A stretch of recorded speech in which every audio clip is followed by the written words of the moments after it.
Welcome to the program. I'm going to hang out here for a little bit, let some folks join us live.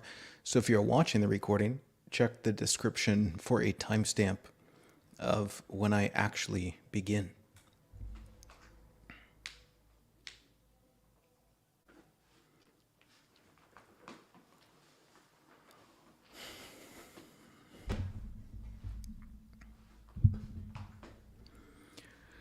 Good morning, Sita.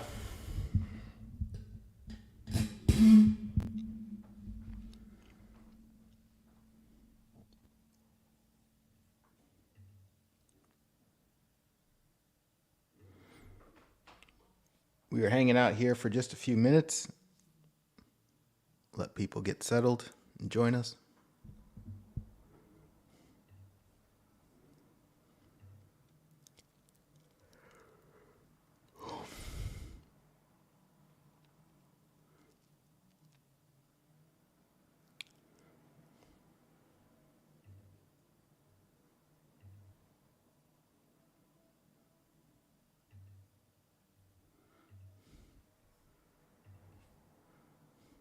Welcome, Lori.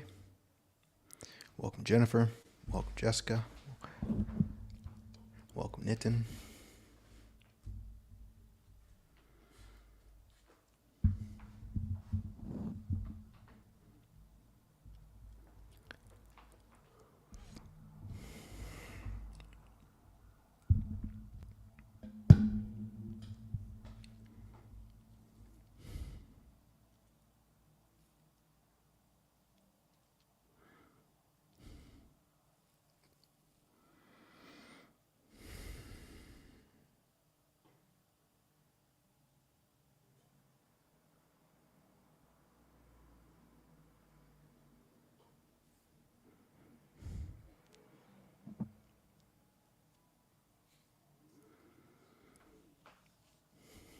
Welcome, Z. Welcome, Sonny. Welcome, Tom.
My goodness.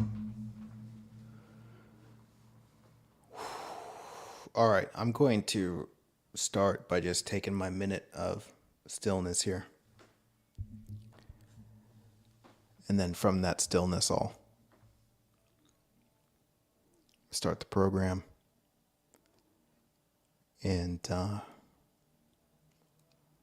get into this.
Welcome to the program. My name's Tiger. This is Holding Space for Love to Be Seen. I'm going to hang out here for about an hour, share some insight and wisdom on the topic of exploration today, which is your conscious evolution. And then after I run my mouth, if there's some time, we'll do some Q&A with those folks that are watching live. And then we just might end with a very short and sweet guided meditation.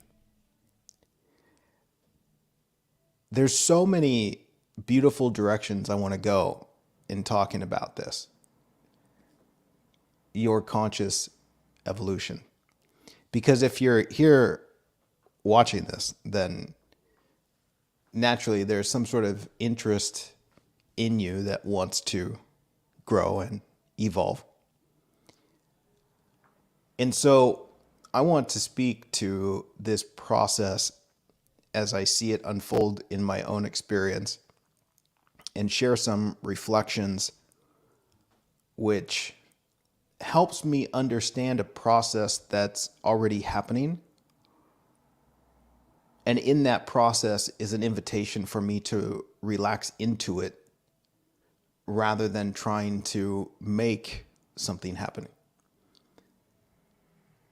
To begin, what I like to do for myself, like when I start trying to investigate my own life, like what I should be doing, I ask myself, well, let's back up. What is life doing? What's going on in this thing called life? And then this presents an opportunity for me to align with what life is doing. Rather than imagining I know how things should be, or I think life is making a mistake, so I'm going to try and gain control. I'm going to look at this beautiful something that's been here for quite some time that actually knows what it's doing, and then see what is my role and opportunity within this great miracle that we call life. And so in my observation of what life is doing,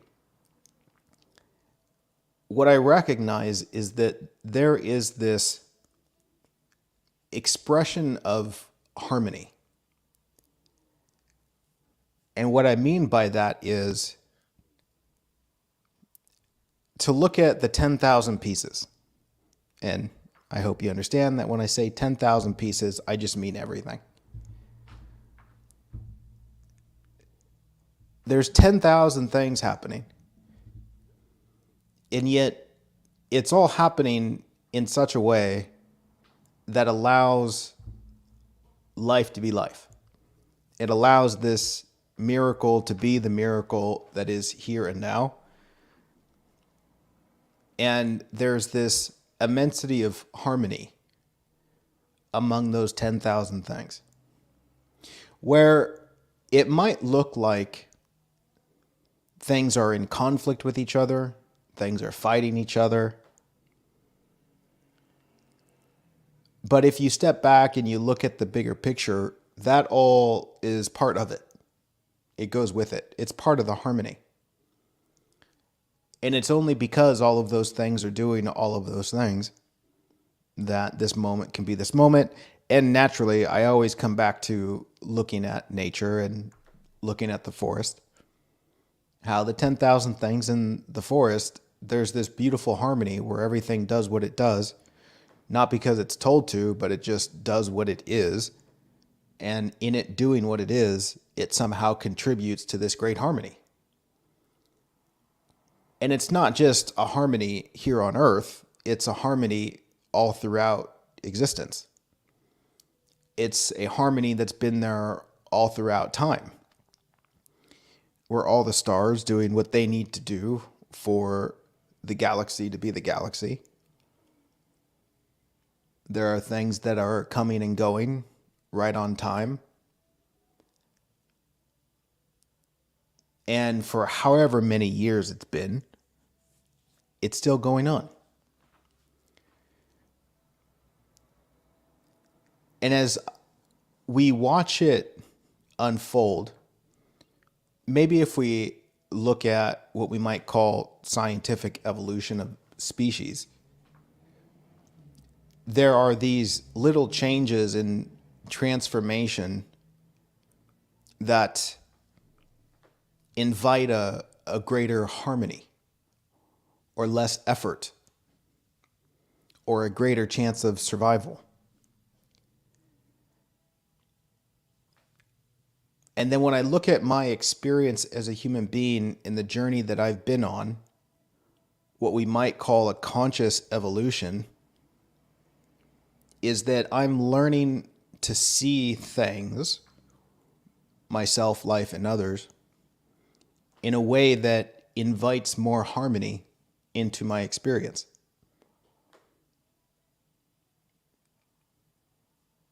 This is the evolution of my consciousness, where as I go through experience, I learn and grow in such a way that it allows me to connect with that which is ultimately more valuable for my experience. And in contrast, looking at the unevolved aspects during that journey, those unevolved aspects just created more difficulty and in essence kept me separate from the experiences that I craved for. In fact, the unconscious aspect was operating under the assumption that I had to conquer life, that I had to control life or control other people. And you can see that that's not harmony at all. That's being in opposition. And the conscious evolution was simply waking me up to a realization that I don't need to be in opposition. Furthermore, the conscious evolution was waking me up to the realization that I am part of the cosmic harmony. So much as to say that I fit perfectly as I am. Now, granted, the part of me that didn't see how perfectly I fit created a character that was trying to fit, therefore did not fit. right? Because if you don't see that you fit, that perspective creates an experience of you not fitting. Because if you see that you don't fit, then you try to be something that does fit, which is you not being you, which is the you that does fit. That's fascinating. And I think this speaks to the dilemma that we are consciously growing through, is we are moving from this position of opposition into a deeper clarity of harmony that sees that it's already done. Right? Oh my goodness. We recognize that the thing we've been trying to get to all along, harmony, has been something already here, deeply intertwined with life. And I wake up to see that I am the life that is already harmonious. Do you see how that evolves into a greater ease? Do you see how that evolves into a greater chance of survival? Do you see how that evolves into an effortlessness that is not expending tremendous amounts of effort trying to conquer or gain control? You see, the awareness that develops, the consciousness that becomes more conscious, you start to recognize a conservation of energy.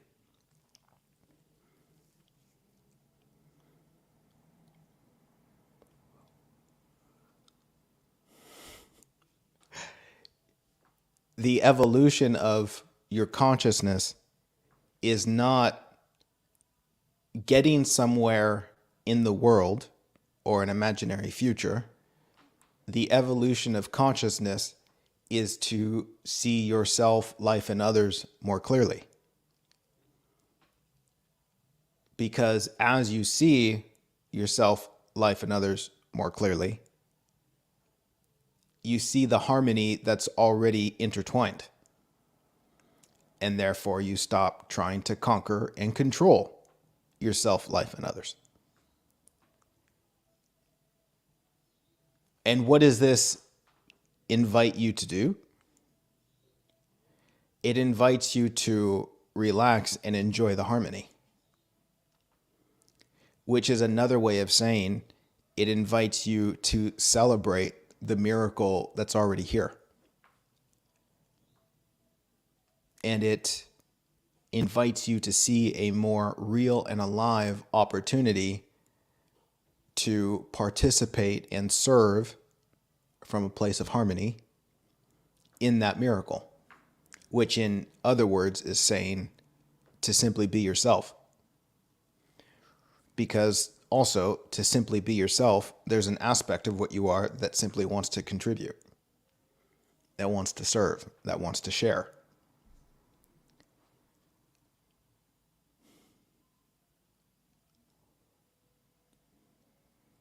Now, look at what's happening here in the dynamic of being human.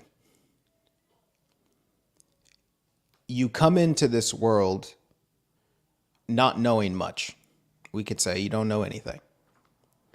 Granted, there's some intuitive aspects going on, but for the sake of explanation, you don't know anything. And then as you live this journey of the unknown, you experience a process of discovery that leads you back to seeing the truth of life. And in your process of discovery, you are exploring aspects of the human experience to which no other human being will ever explore except you. meaning no two people have the same experience.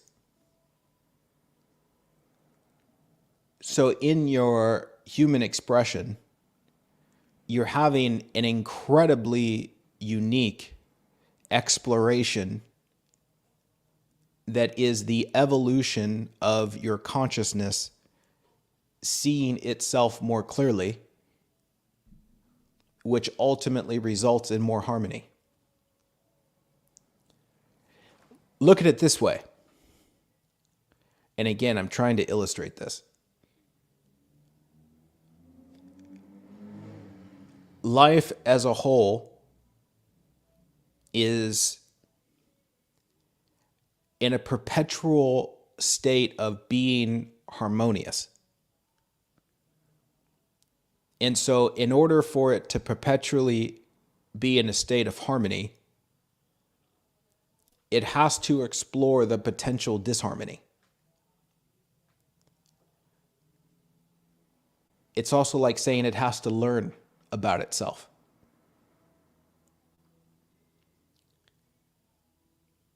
There's infinite possibilities of things that could happen. And so in order to maintain the balance and the harmony, it needs to explore all of those things. And so, in a way of using words to illustrate, life sends you on an exploration to explore experiences that have never been explored. And as you explore those things, you learn things about yourself, life, and others that are incredibly unique. Sure, we can find similarities, but you can see in the broader picture, it's incredibly unique. And in the exploration, you uncover that which seemed to be disharmony is actually harmony. You learn how to put it back together, essentially, which invites greater harmony.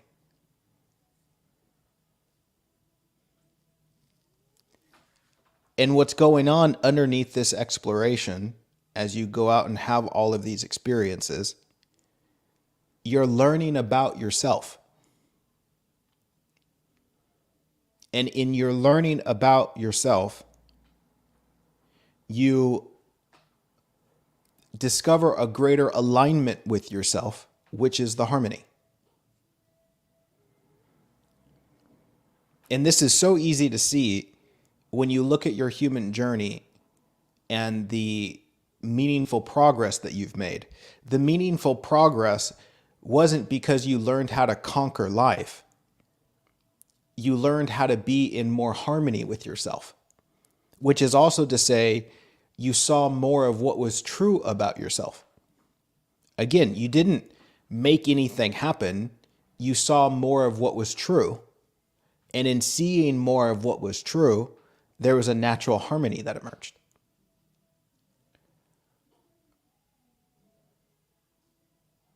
And this is the feedback that we get in relationship, because all of these experiences that you're having, they are relationships. You're relating with what appears to be happening. You're relating with other people. You're relating with something that seems to be separate from you. And in that relating, you get a feedback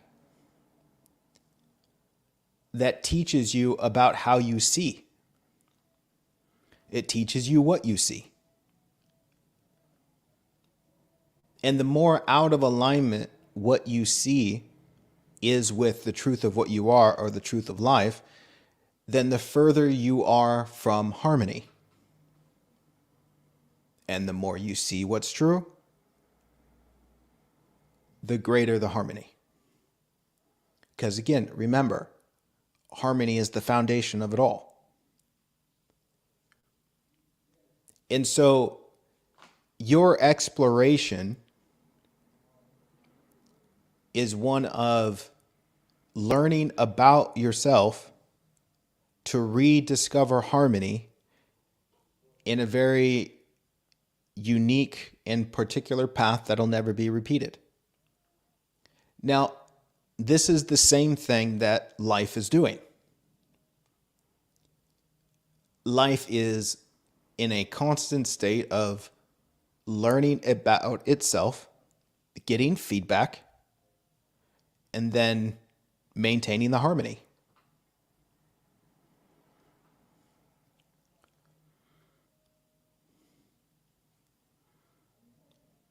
And you see, this is what's been going on since the beginning. Life explores itself in infinite ways to explore this something called infinity, which is an exploration of itself, and essentially learns how this all goes together. Now, understand this. Life cannot learn about itself unless there's a reflection, which is also to say there has to be a perceived separation, which is also to say life as one entity needs to split itself into two so that it can get a reflection of itself.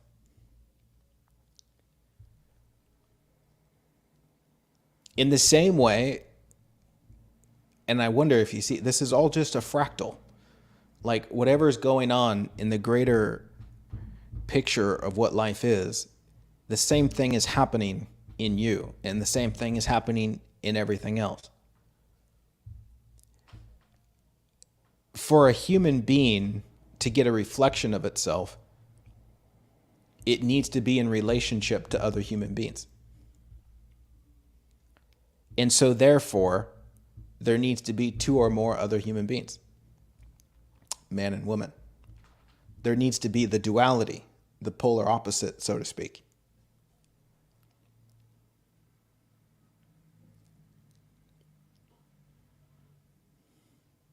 And again, look at your experience of relationships with others, and you'll recognize the meaningful progress that you've made in the experience of relationship has come because you saw yourself more clearly.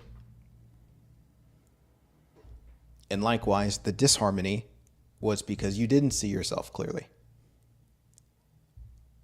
And so the disharmony that you were investigating was essentially you putting the pieces back together to maintain the harmony. Or let's not say to maintain the harmony, but just to explore the disharmony.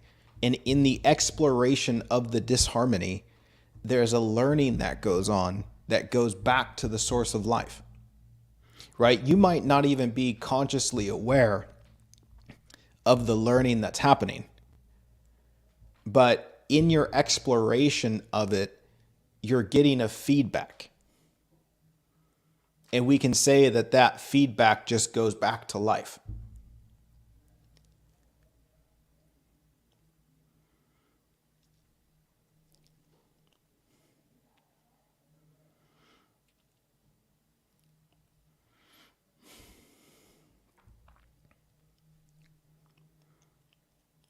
And so, what does this say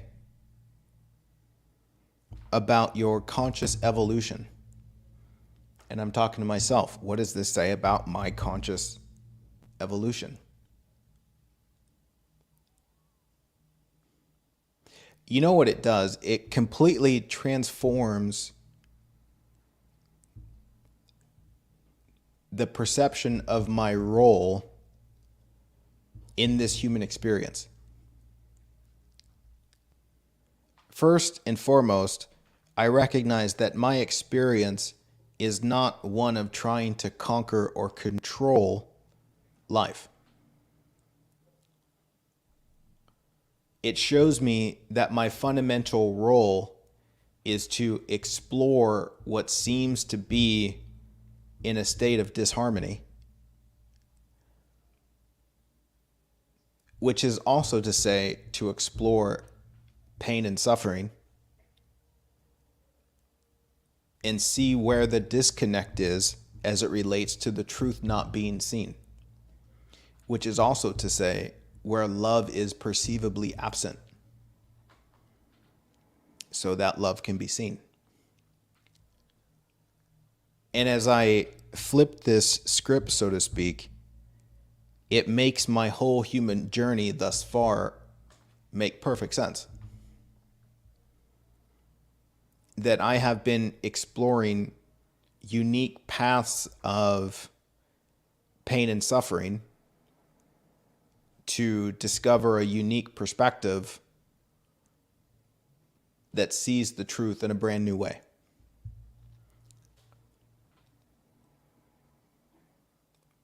That will never be seen in that way by another human being, which again is fascinating. So again, using words and telling stories, life has asked me to explore the experiences that come my way and to maintain a degree of openness that allows for my consciousness to evolve. The beauty of this is it creates an openness to experience. It's like I'm not so surprised when shit doesn't go well. It's like, oh, of course. Of course. And then the opportunity, playfully speaking, is to see the transformation from this isn't going well to, oh, this is the perfect opportunity. Right? To encounter what seems like a lack of love, which is me just seeing a lack of love, to see this more clearly. And in doing so, it will be the resurrection of love. And there's so many different ways to say that. We can say to encounter problems and see that they're opportunities.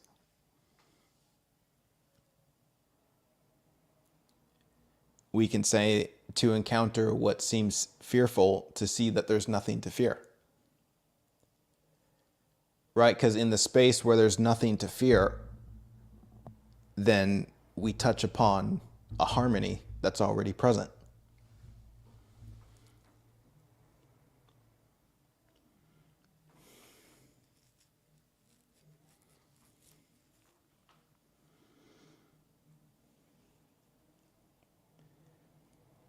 Now, it becomes quite obvious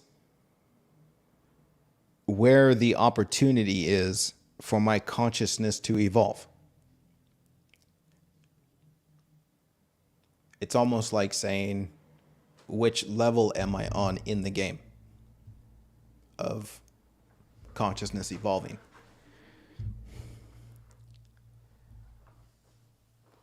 In the way that that shows itself is in accordance with the perceived difficulty that I'm experiencing.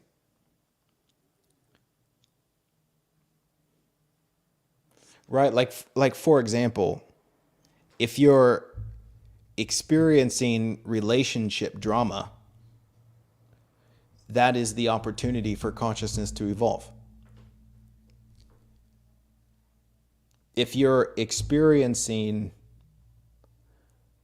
what appears to be oppositional resistance from life as you move towards an experience that you crave, that is an opportunity for consciousness to evolve.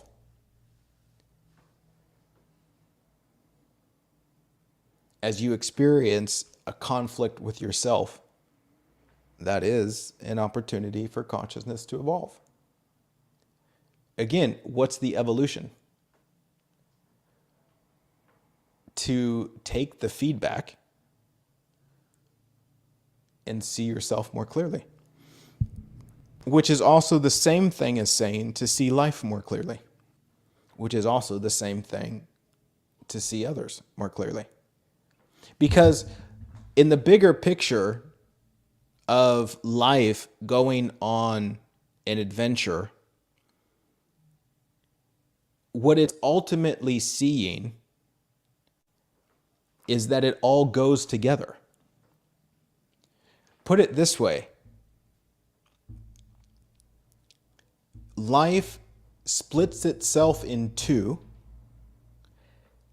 and then that which is two forgets that it's one, and it goes on a journey of remembrance that it's one.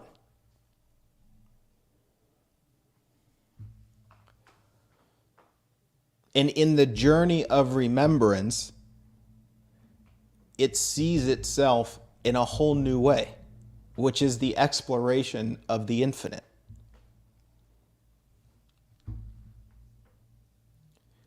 Which is why we forget. Forgetting is required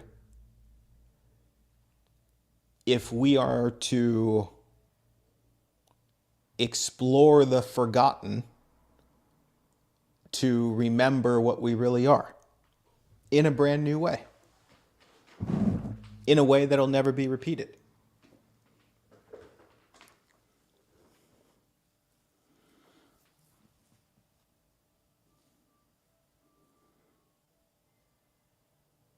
It's important to recognize that this splitting of the one, which is also the forgetfulness of the one, is required for life to experience itself.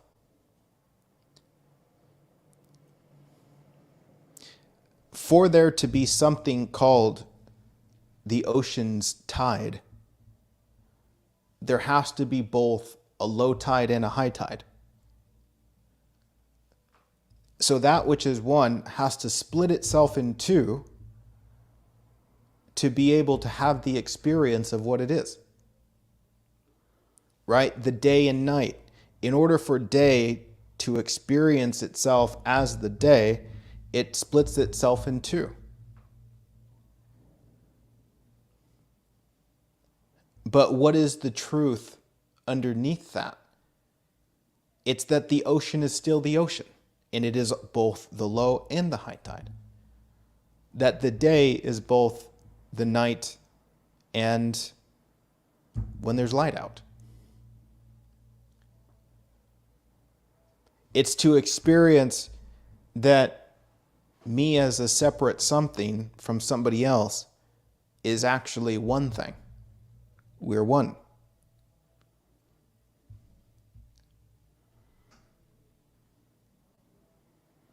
You see, this is the remembered harmony. And again, in the example of the ocean's tide,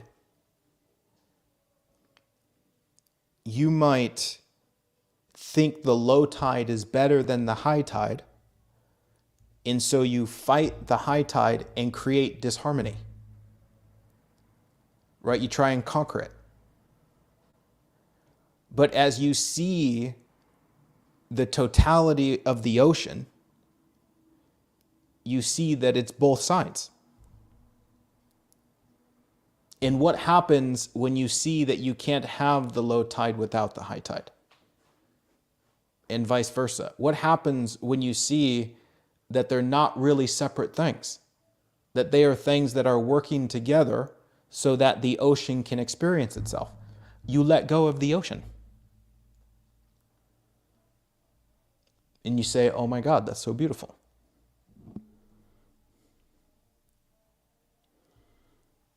And this is the evolution of consciousness that sees what it really is more clearly. And again, in recognizing what it really is, you stop clinging and you stop judging either side of the tides,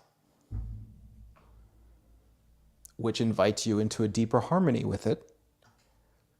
And you consequently see how beautiful it is, including both sides.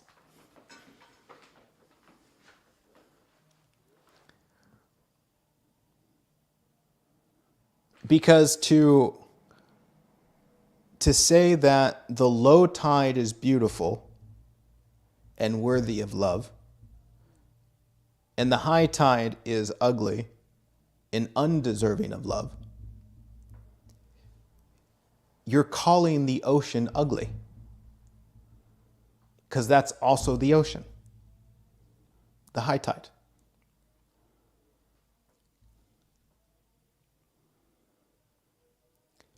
There's this beauty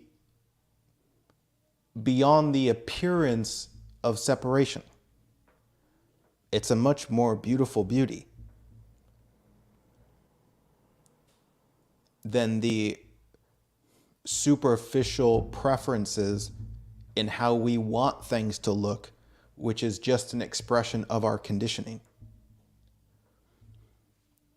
There's a more beautiful beauty in seeing the wholeness of what it is,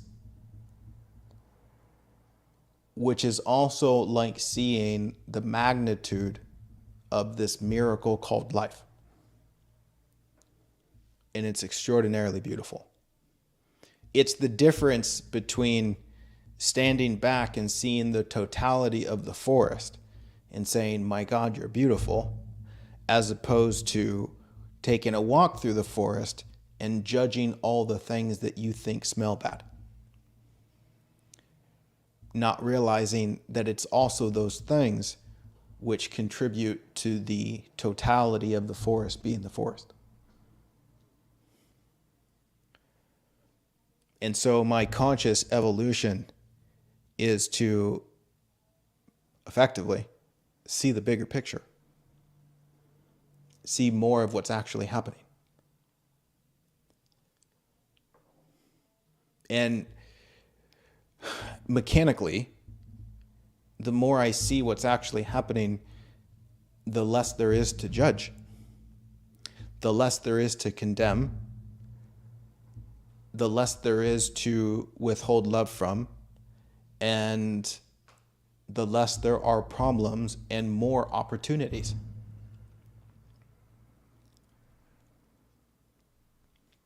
And I must acknowledge that surely the mind's going to misunderstand what I'm saying, understandably. And then the mind says, well, what about this, and what about this, and what about this? And all of those, but what about this or that, is looking at one side of the coin. What's the other side of that coin? It's like we can say, what about darkness? Okay, what about light? What do you mean? Well, in order for light to be light, there has to be something called darkness. Right? It's no different than saying, what about the nighttime? Okay, what about the daytime? Do you realize that if you got rid of the nighttime, you would get rid of the daytime?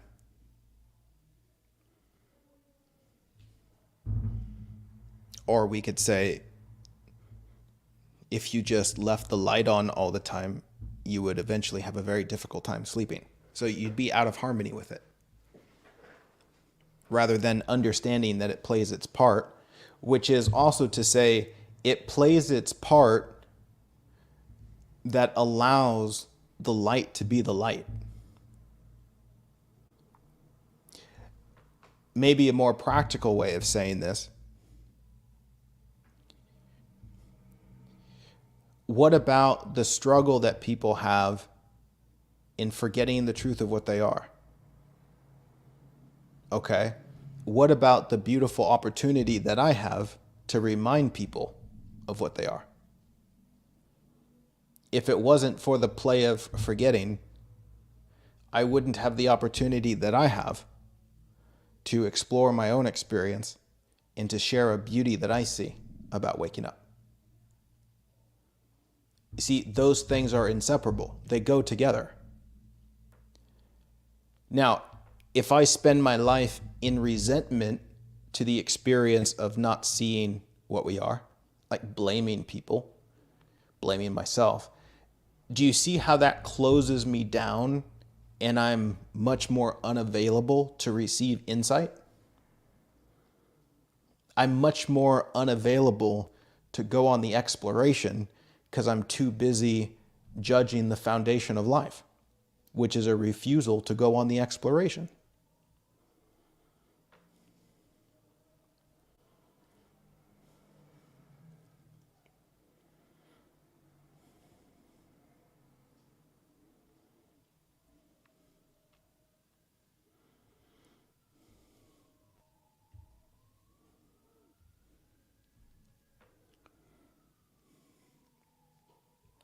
What's the invitation here? Well, I'm inclined to just let you figure that out for you.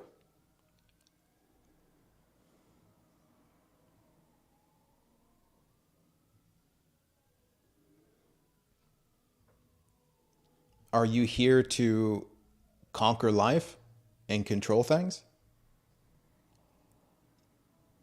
Assuming that there is not already a harmony?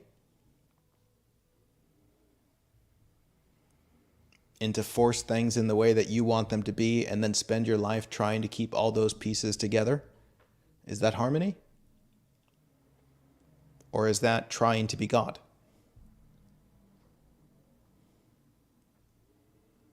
Or are you here to see the miracle that you've been birthed into? The harmony that's already what you are. And then celebrate that harmony by letting your light shine. Which is another way of saying being the miracle of what you are. And what you'll notice is as you touch upon that harmony, like I mentioned in the beginning, there's something in you that intrinsically wants to serve, that intrinsically wants to add value, that intrinsically just wants to love on people. Now, the further you are from seeing the truth of what you are, you might not see that. There's too much of a fight going on, which is to say that there's the absence of harmony. So I understand if it might not seem like you just want to serve.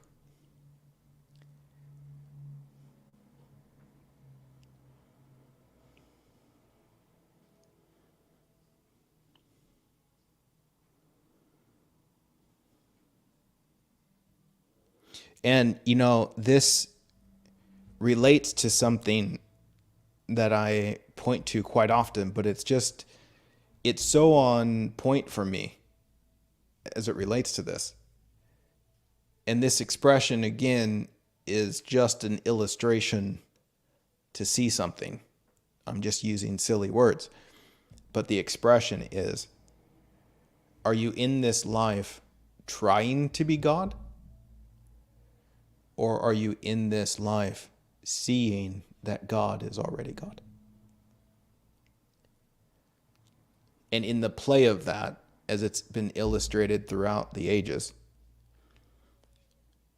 trying to be God is what the devil is doing. And in the process, the devil creates hell.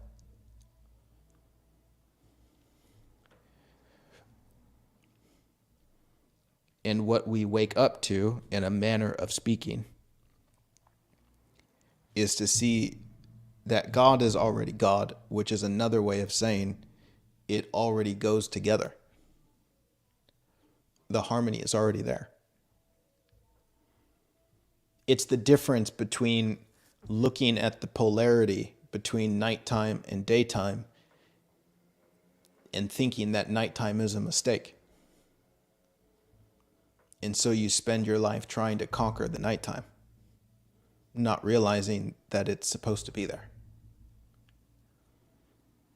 And then maybe one day you wake up and see that and you say, oh, shit, I don't have to fight the nighttime. Yeah, you can relax.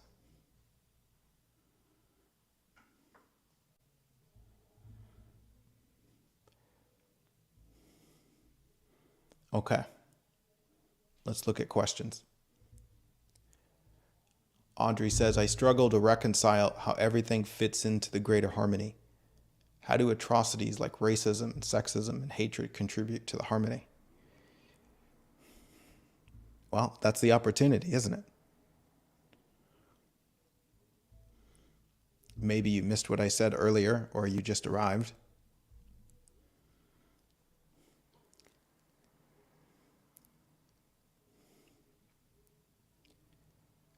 The things that you're talking about are simply one side of the coin. And so how do you reconcile them? You see that those things aren't really those things.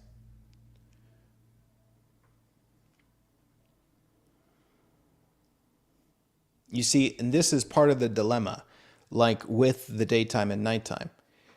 We think that the nighttime is its own thing.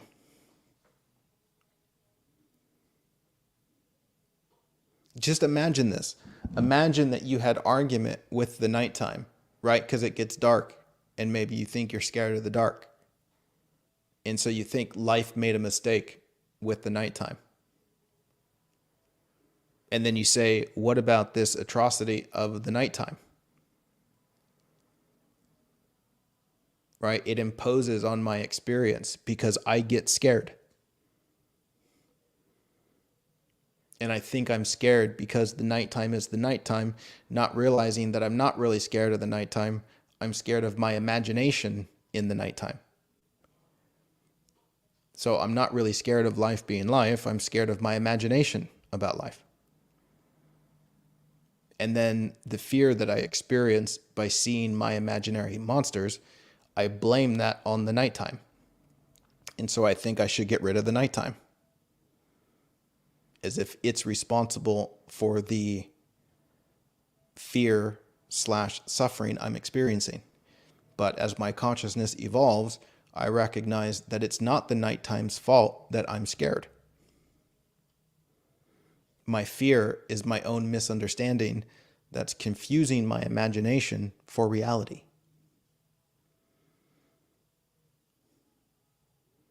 This is the great forgiveness of the nighttime. Not to forgive it because it did something wrong, but to forgive it because it's seen that it's not really to be blamed. And again, I understand that illustrating this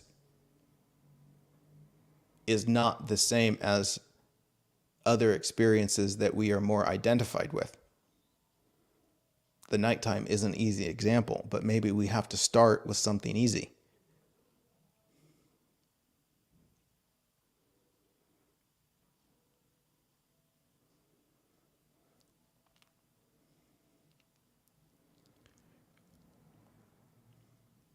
But this is why, again, I invite you to imagine somebody who really has this argument with the nighttime. Do you see how they're just not seeing it clearly? Do you see how there's an innocent misunderstanding? Now, to them, their attachment with this illustration or the expression of the nighttime isn't a simple thing. They think it's super complex. Just like other things we might mention, what about this, that, and the other?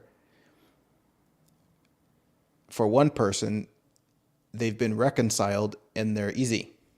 But maybe for you, they're not. And maybe like the person who's conflicted about the nighttime, they don't really want it to be reconciled. They just want to get rid of the nighttime. And so in the question of how do I reconcile, do you really want to reconcile? Or do you want to get rid of the nighttime?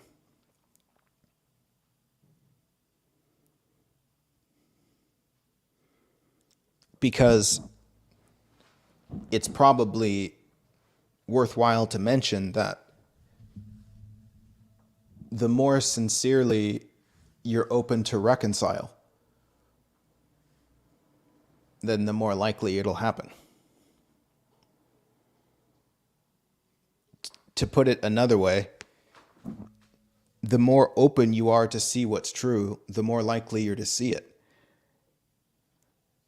But human beings have this amazing capacity to lie to themselves,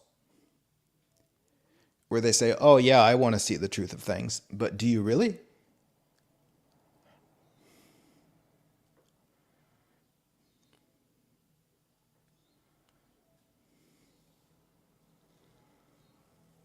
Do you really want to see the truth of things, or do you want what you want?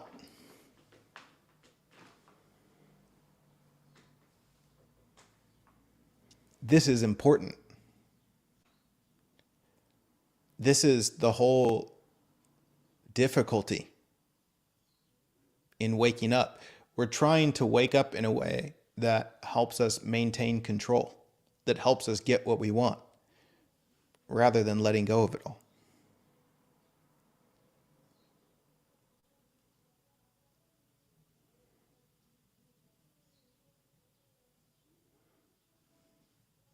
And for me anyway, if I don't see the truth of things, it's because I don't want to see the truth of things. There's something else that I want. And I'm just going to say that to myself because it's really unpopular to say it to other people.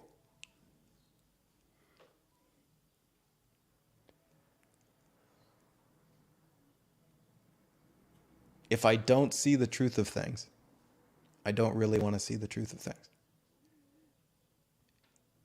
Because the truth of things will require me to let go of what I want.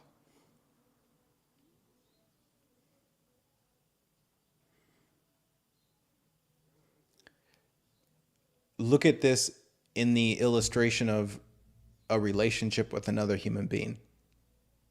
Right? Imagine you're in an intimate relationship and you really want this person to be there for the rest of your life.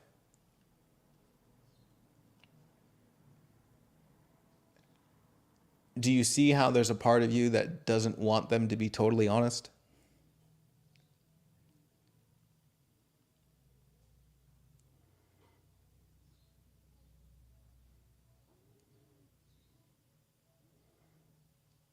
See if you can see that. Because they might say something that jeopardizes what you want.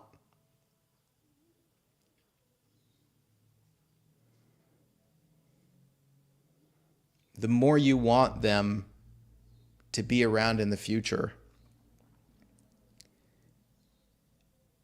it closes down the space that allows them to be deeply honest, which again is to see what's true. And so just like in our relationship with life, there are things that we think we deeply want in the future. And so what we want to hear are methods and strategies for getting what we want. We don't really want to hear the truth because the truth might not help us get what we want.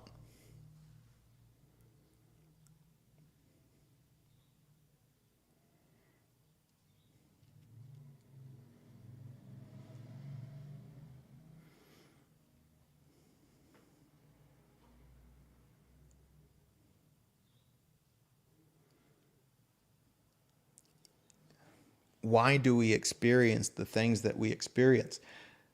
That's what I just spent the last 45 minutes talking about.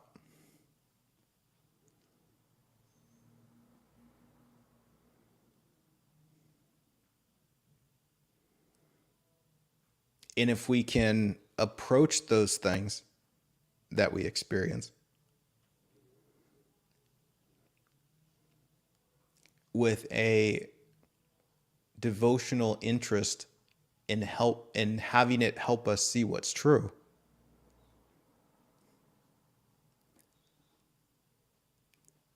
then we end up deeply understanding those experiences.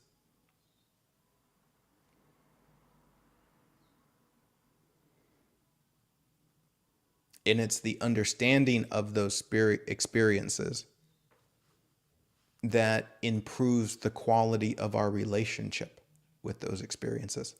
But again, people tend to say, I just don't want this experience. I don't want to understand it. Okay. So you want what you want. You don't want to see the truth of what's happening. It's understandable. But again, this all arises from an enormity of misunderstanding and confusion about what's happening. The disharmony that we're experiencing is because we don't see the harmony of what's happening. Like, put it this way. This is a great example. Somebody might be experiencing all sorts of sickness and disease in the body, and they don't want to understand how this might be arising in them. They just want it to go away. Right? They don't want to understand, how is this happening? I just want it to go away. However, if one understood more clearly how this or why this might be happening, then it allows things to return to a place of harmony where sickness and disease isn't necessary. Because the sickness and disease is an indication that something's out of harmony. And so what's the real answer for bringing things back into harmony? To see the truth of things.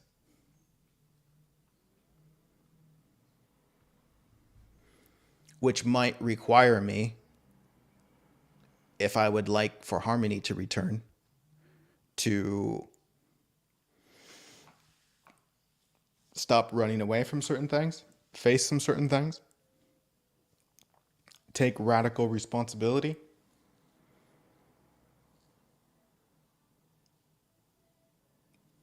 And this is typically what people don't want. And so they look for shortcuts.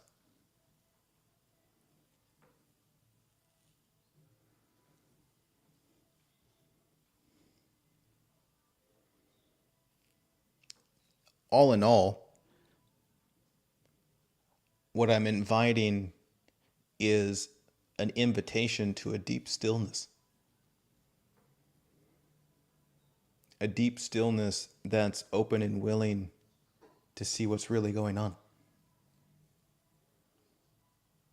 And in one's devotion to see what's really going on, not in an effort to gain control or to conquer, but to surrender to the truth of life, then we will uncover a harmony that's already present, and we can simply relax back into that harmony. Let's do a short guided meditation.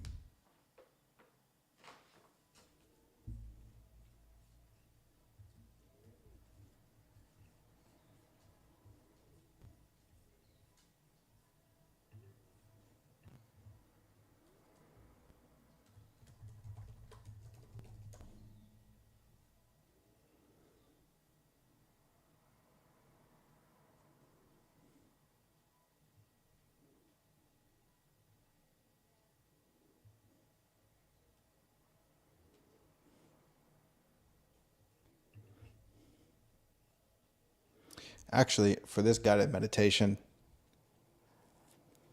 I'm going to read a poem.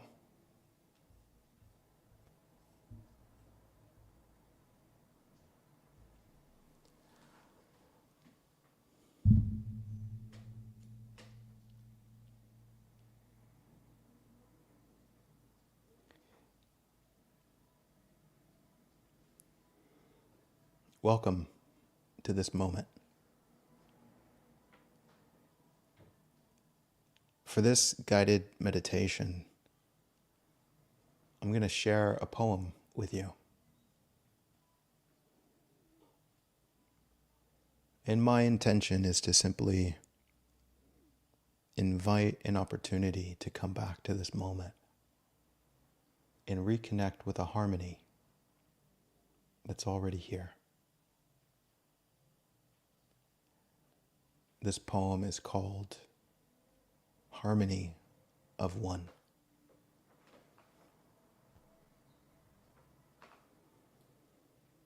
Harmony of one is the chaos of nature. The forest viewed as disorder is a forest completely unseen. Regardless of your argument that sees the flowers separate from the bees, life cares not how you want it. Without them both, all would cease. The mind sees two when there is only the obvious one. Nothing ultimate in its departure, for all things already done. Even the play of what you are, appearing chaotic at times. Just like in the forest, the sun only pretends not to shine.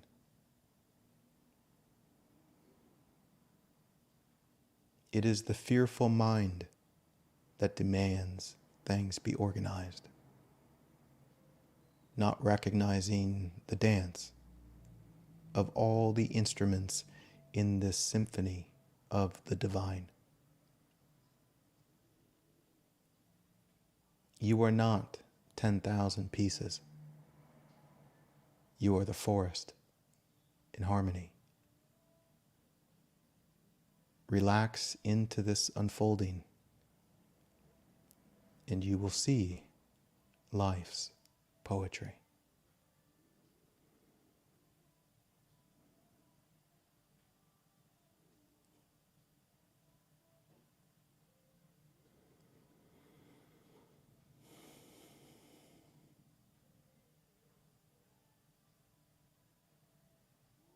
Thank you for meditating with me today.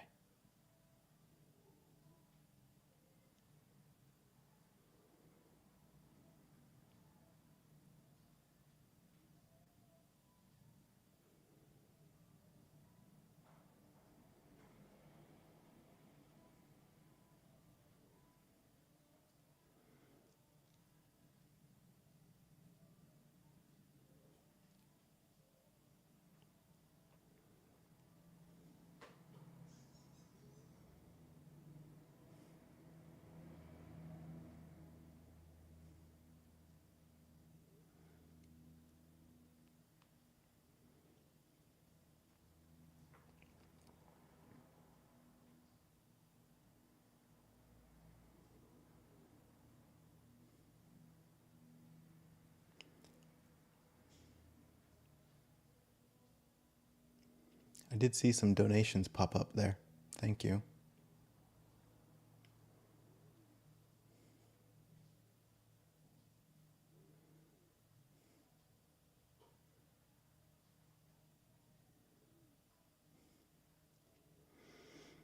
I think that's it for me.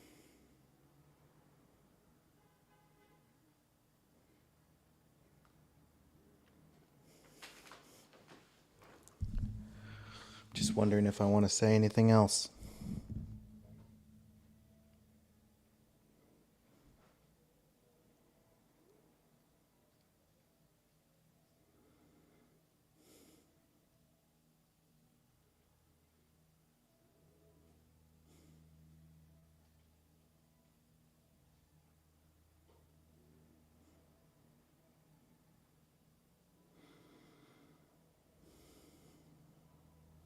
Gosh, I really love this stillness.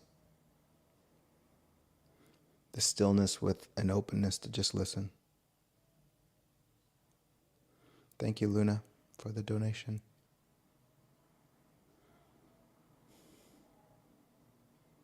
We're all in such different places, exploring different things in the evolution of consciousness.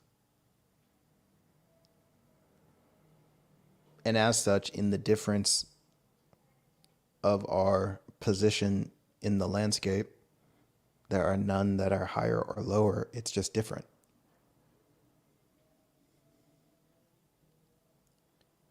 And maybe this way of pointing helps you see more clearly, and maybe it doesn't.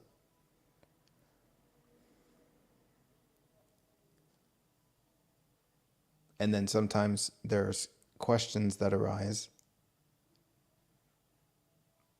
that I don't feel like I can speak to in a way that will bring clarity, because the question really seems to be missing the point of what I'm saying, which isn't other people's bad.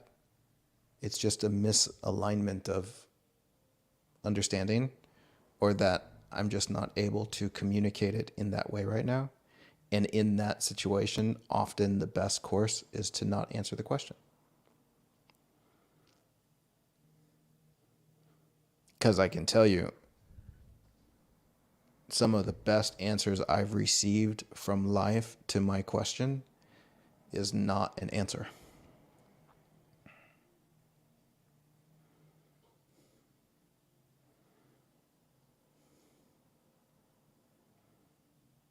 Because so often I would have these questions for life, but what about this, and what about this, and what about this?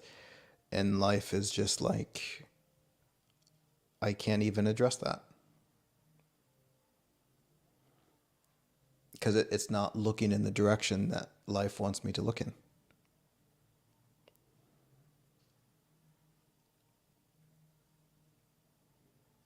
It's almost like life is inviting me to be okay with not having an answer to that question, because there's a more important question. In me thinking that that question is important just takes me down the wrong path of inquiry.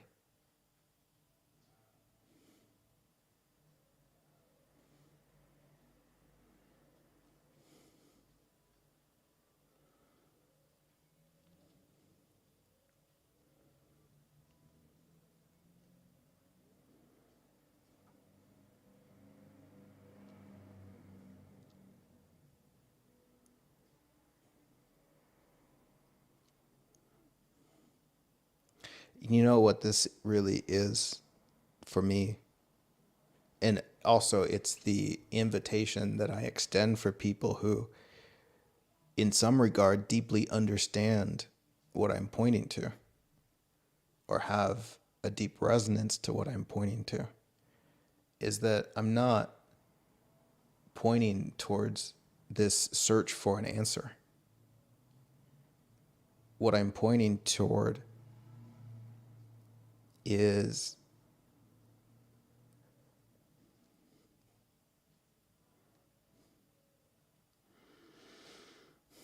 a realignment of your heart's focus. And then my intention is to create a container or a space that supports that heart's focus, which is also an ongoing journey. Right? This is what I feel in part is my role, is to create a space and create a container for those human beings who see the necessity.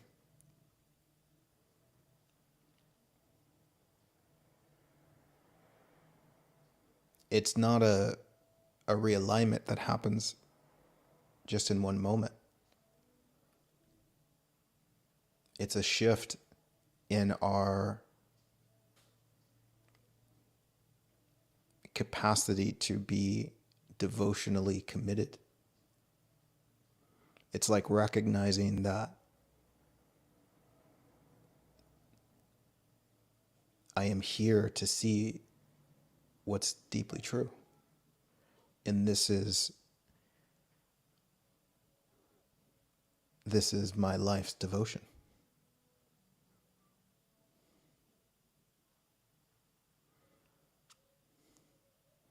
Right. And most people, understandably, we think these things work with quick fixes.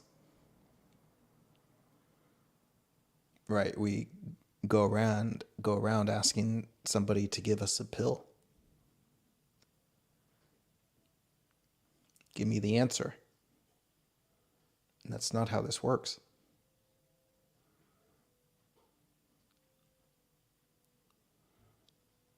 Right. It's kind of like building a heart-based business.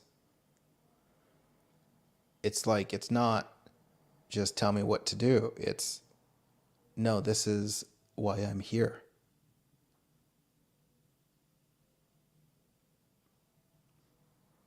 This is what I'm going to devote my life to in some part. This is a journey. And I'm consciously choosing to go on that journey. Right? Do you see the surrender in that? It's like anything that's really, really worthwhile. And just, I mean deeply worthwhile. It invites this beautiful surrender. That this is why I'm here. It's like showing up to a greater purpose. And I want to create a container that holds space for that. That's deeply meaningful for me.